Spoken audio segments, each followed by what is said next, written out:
Have you ever felt like something was watching you, waiting for the perfect moment to reveal itself?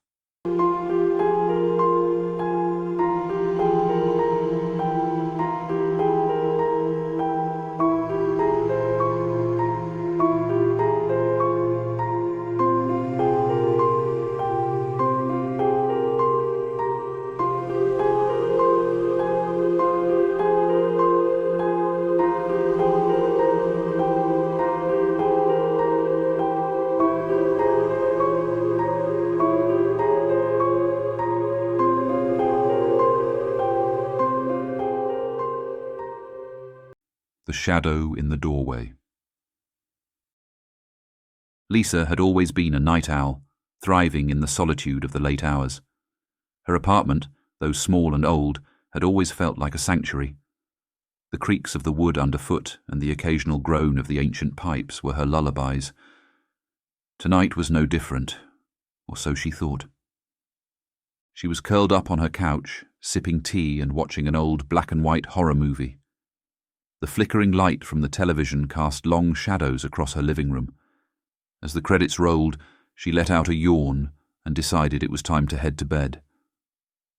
Switching off the TV, Lisa padded to her bedroom. The hall was darker than usual. She reached for the light switch but stopped when she noticed something unusual. A shadow loomed in the doorway to her room, standing perfectly still. Her breath hitched. "Hello?" she called out, her voice trembling. No response. She squinted, trying to make out the figure, but it was as if the darkness itself had taken shape. She laughed nervously. "It's just the moonlight," she muttered, though she wasn't entirely convinced. Lisa reached for the lamp on her bedside table and flicked it on. The shadow disappeared instantly, swallowed by the light. Relieved, she shook her head at her paranoia and climbed into bed. With a quick swipe of her phone, she turned off the lamp and plunged the room back into darkness. The shadow was there again, only this time it was closer. Her heart raced. She could feel her pulse in her ears. Fumbling, she switched the lamp on again. The shadow vanished once more, leaving her alone. But the gnawing fear wouldn't subside. Something was wrong. She examined the lamp closely. That's when she noticed it. The bulb had burned out months ago. She stared at the dark, useless filament and felt the hair on the back of her neck stand on end. Slowly, she turned to look at the doorway. The shadow was inside the room now. Lisa's breathing became shallow as she stared at the figure. It didn't move, but its presence was oppressive, suffocating. She scrambled for her phone, using the screen's glow to light the space around her. The shadow remained, unaffected by the weak light. "What do you want?" she whispered. The shadow seemed to tilt its head, as if considering her question. Then, with deliberate slowness, it stepped forward. Lisa screamed, throwing herself off the bed and scrambling for the door. She felt the cold air shift around her, as though the shadow had reached out. She slammed the bedroom door shut behind her and ran into the living room, panting. Grabbing her keys, she bolted out of the apartment and into the brightly lit hallway. Only when she was in her car, driving aimlessly through the city, did she feel a semblance of safety. But in her rearview mirror, she saw something in the back seat, a faint shadow that seemed to ripple and grow. Have you ever felt like something was watching you from the darkness? Tell us your stories in the comments below. If you're enjoying these chilling tales, don't forget to hit the like button, subscribe, and turn on notifications for more spine-tingling content. Let's dive into the next nightmare together. Skin deep. Caleb's hands were slick with sweat as he gripped the steering wheel, his eyes darting between the road and the rearview mirror. The headlights behind him had been following for miles. His throat tightened, every muscle in his body screaming for him to floor the gas.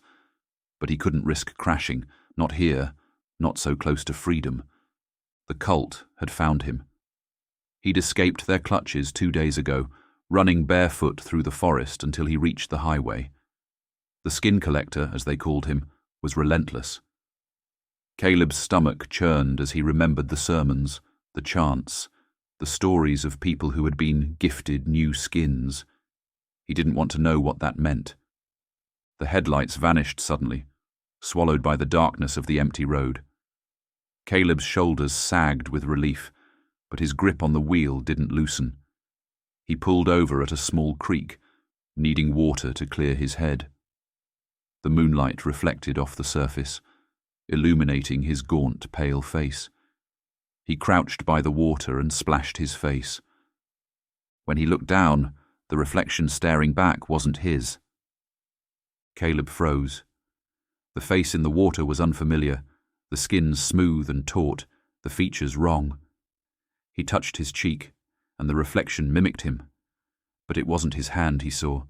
It was bony, with talons instead of fingernails. "No," he whispered, stumbling back. The reflection grinned, its mouth splitting unnaturally wide. The skin rippled like liquid, sliding off to reveal raw muscle and sinew beneath. "You borrowed what was mine," the reflection hissed. "Now I take what's yours." Caleb tried to run, but the world around him shifted. The trees twisted into grotesque shapes, their branches clawing at the sky. The ground beneath his feet turned to liquid, dragging him down. He screamed as the reflection emerged from the water, pulling itself toward him. Its face morphed, becoming a patchwork of different skins. The last thing Caleb saw was his own face staring back at him, smiling as it slid onto the creature's head. If you could swap your face for someone else's, would you? Or does the idea terrify you? Let us know what you think. Don't go anywhere. The next tale is even darker. Make sure you're subscribed so you don't miss out. The Forgotten Room. Olivia's heart swelled with pride as she signed the papers for her new home. The Victorian was a dream come true, with its grand staircase, stained glass windows, and sprawling backyard. Sure, it needed some work, but she wasn't afraid of a little sweat equity. "One last thing," the real estate agent said hesitantly. "There's a door on the second floor that won't open. It's probably nothing, but the previous owners asked me to mention it." Olivia laughed. "A mystery door? Sounds fun." It wasn't fun. By her third night in the house, the door had become an obsession. Painted shut with no lock or keyhole, it resisted all attempts to open it. Then the scratching began. At first, she thought it was mice. She set traps and sealed cracks, but the scratching grew louder. It wasn't until she heard the faint sound of a rocking chair's creak that she decided to act. Armed with a crowbar, Olivia pried the door open. Inside was a nursery, perfectly preserved. A rocking chair swayed gently in the corner, though there was no draught. A mobile of glass stars spun above a crib, their tinkling sound faintly melodic. She stepped inside, her breath catching in her throat. "Hello?" she called, her voice barely above a whisper. A child's voice answered, soft and trembling. "Mommy?" Olivia spun around, but the room was empty. Then she saw the doorframe. The side she had entered through was gone. In its place was a solid wall. Panic set in as she clawed at the wall, screaming for help. The rocking chair creaked louder, and the mobile spun faster. The air grew thick, and Olivia felt herself being pulled toward the crib. As she reached out to steady herself, a pair of tiny, cold hands gripped her wrists. The child's voice was right behind her ear. "Stay with me, Mommy. Have you ever been drawn to a mystery that you later regretted uncovering? Share your experiences below. If this story gave you chills, hit that like button and let us know your favorite part in the comments. More nightmares await. Keep watching. The Tooth Fairy's Secret. Ava loved losing teeth, not for the money, but for the magic. The idea of a tiny fairy visiting her in the night thrilled her. At 7 years old, she was on her 5th lost tooth, and she placed it carefully under her pillow before falling asleep. She awoke to a crunching sound. At first, she thought it was a dream, but as her eyes adjusted to the dark, she saw movement beneath her pillow. She froze, her tiny body paralyzed with fear. Slowly, she reached for the flashlight on her nightstand. Her fingers trembled as she clicked it on and lifted the pillow. A pale, bony hand was holding her tooth. The creature it belonged to was gaunt and twisted, with hollow eyes and a jagged smile. It glanced up at her, its mouth full of broken teeth. The tooth in its hand was half-eaten. Ava screamed, and the creature scuttled away, disappearing into the shadows. Her parents rushed in, but she couldn't explain what she'd seen. That night, the creature's whisper filled her ear. "Baby teeth are so sweet, but I'll come back when your adult ones are ready." From that day on, Ava's teeth never fell out. But every night, her gums throbbed, as if something was pulling from beneath them. She grew older, but the pain never subsided. On her 21st birthday, she woke to find blood pooling in her mouth. Her teeth were gone. The creature's whisper returned. "You're ready now."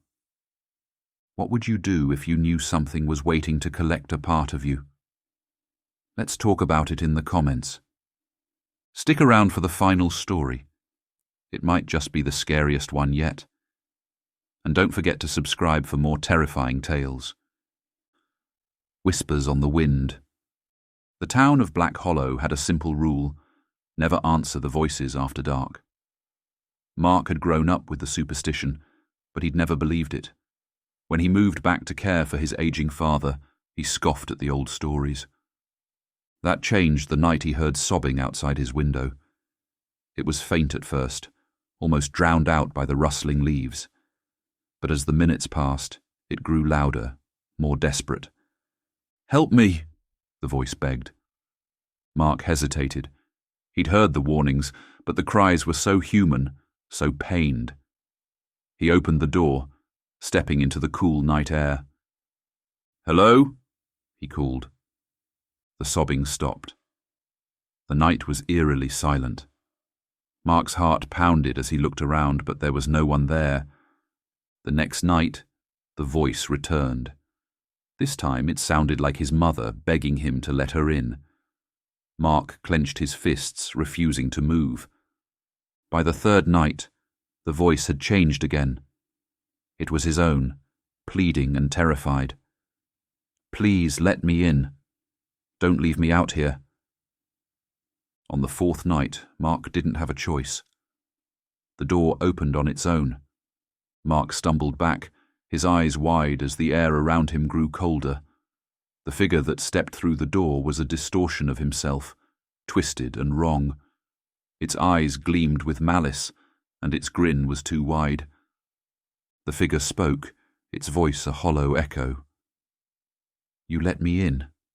Now I'm staying." Mark screamed as the figure lunged at him, and the door slammed shut.